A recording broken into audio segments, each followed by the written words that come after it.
मेरे फैमिली, मेरे घर वालों ने मुझे छोड़ दिया। अब मैं टोटली बिल्कुल तन्हा हो चुकी हूँ और यहाँ से मेरे पास कोई जॉब या खर्चे के लिए पैसे नहीं है, तो मैंने मदरसे में शिफ्ट किया था।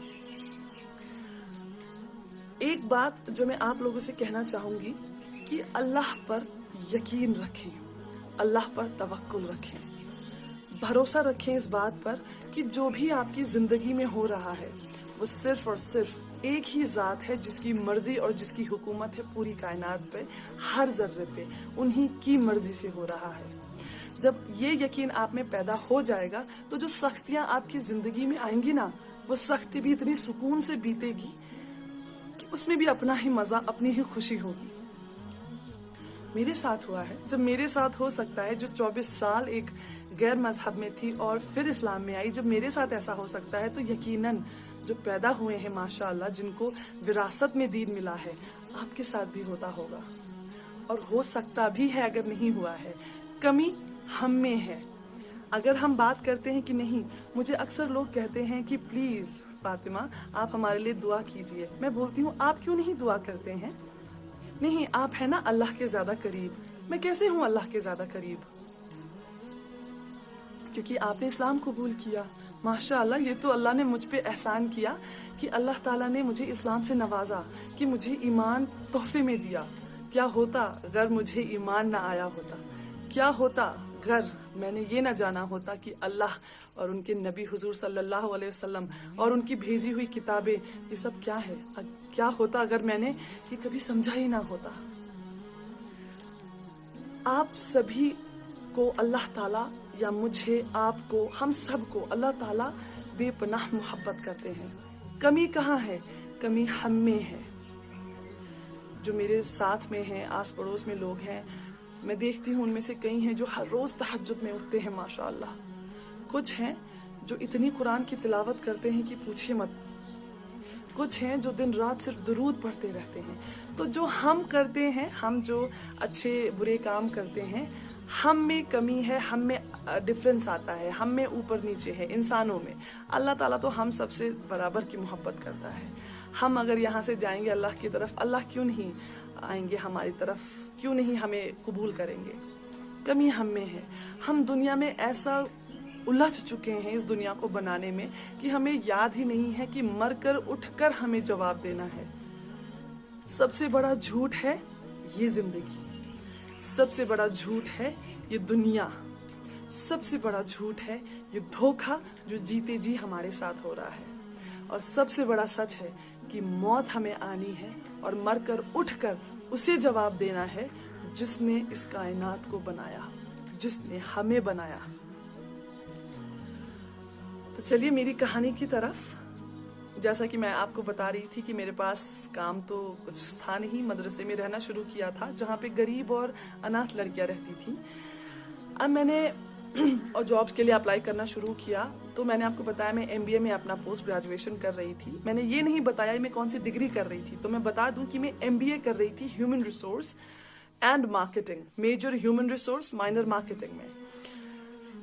मुझे किसी भी कंपनी में ह्यूमन रिसोर्स HR बनने का मौका नहीं मिला। क्यों? क्योंकि मैंने पर्दा करना शुरू किया था। मुझे एक इंस्टीट्यूशन में, एक जहाँ पे पढ़ाया जाता है, वहाँ पे जॉब मिला। माशाल्लाह सैलरी भी बहुत अच्छी थी, और क्योंकि मेरा डेमोन्स्ट्रेशन जो पहले दिन हम देते हैं इंटरव्यू के दिन, वो बहुत अच्छा गया था, तो इसलिए मुझे तुरंत हायर कर लिया गया। अब 3 दिन के बाद मुझे दोबारा बुलाया गया ऑफिस में और कहा गया कि जो आपके बाकी साथी हैं ना, कलीग्स हैं, जो उनको आपके पहनावे से बड़ी दिक्कत है, तो अगर आप ये वेल जो आपका पर्दा है आप हटा देंगी तो आप आराम से काम कर सकती हैं और वो भी कंफर्टेबल हो जाएंगे। तो लेकिन मैंने उन्हें सीधे कहा, माफ कीजिएगा, ये मेरी जिंदगी का अहम हिस्सा है और चंद पैसों के लिए मैं इसे नहीं हटाऊंगी। उन्होंने मुझे उसी वक्त काम से निकाल दिया। मैं निकली वहां से, यकीन मानिए मैंने इतना रोया है, इसलिए नहीं कि मुझे अल्लाह पे यकीन नहीं था। मैं सोच रही थी कितना बेबस है ये इंसान जिनको अल्लाह पे यकीन नहीं, कितना बेबस है ये इंसान जिन्होंने अल्लाह को जाना नहीं। क्या है ये इंस्टीट्यूट? अल्लाह ताला एक जल्जला अगर लाए, क्या रह जाएगा इस दुनिया में? अगर वो कयामत का सूर फूका जाए, क्या रह जाएगा इस दुनिया में? ये बड़ी बड़ी प्रॉपर्टीज, ये बड़ी बड़ी बिल्डिंग्स, बड़े बड़े बिजनेस, कुछ रह जाएगा? क्यों नहीं समझते हैं लोग, क्यों नहीं जानते हैं लोग कि अल्लाह एक अकेला वाहिद सच है जिसे हमें जवाब देना है।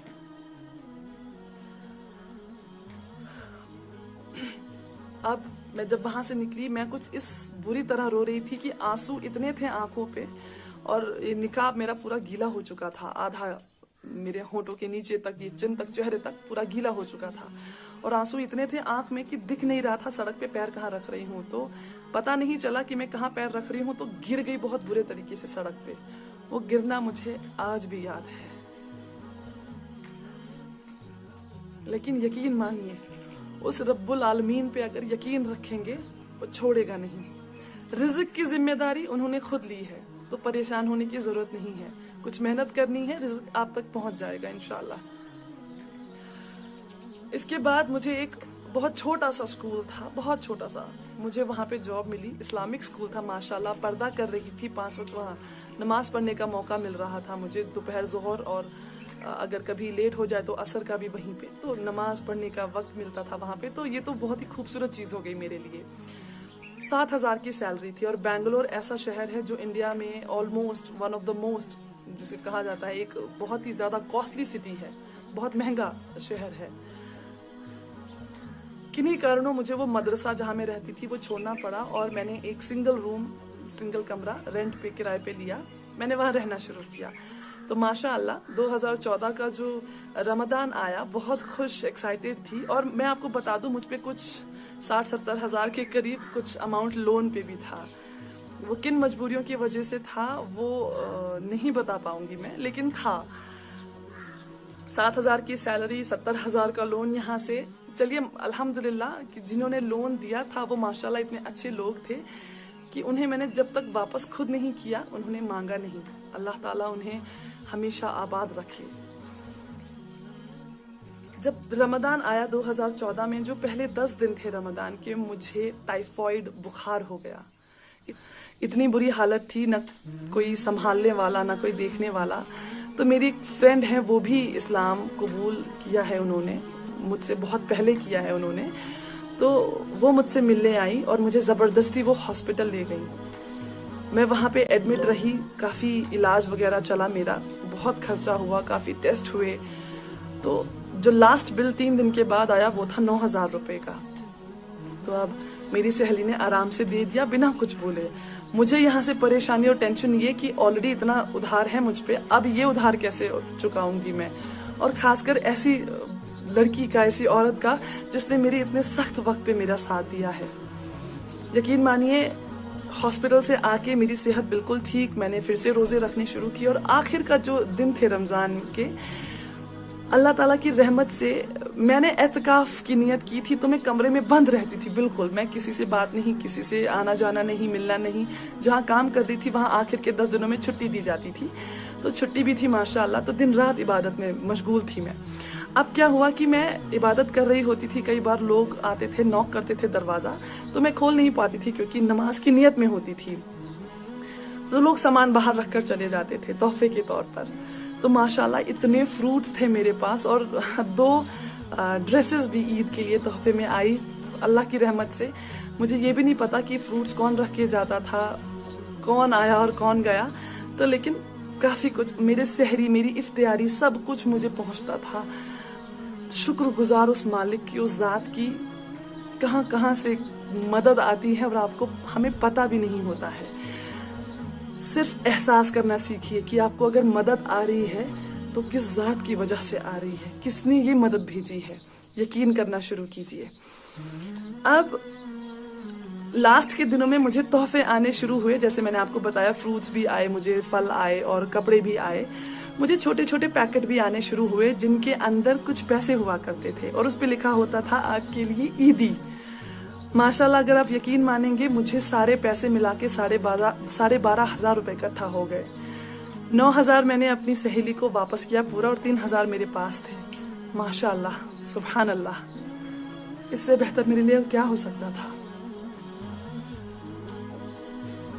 जब अल्लाह पे यकीन हो और पुख्ता यकीन हो अल्लाह ऐसी ऐसी जगहों से मदद करता है, ऐसे ऐसे गैब से मदद होती है कि आपको समझ ही नहीं आएगा कि ये कैसे हो गया, ये तो नामुमकिन था, ये कैसे हो गया। आपके लिए नामुमकिन है, मेरे लिए नामुमकिन है। वो एक रब्बुल आलमीन है जिसके लिए कुछ भी नामुमकिन नहीं।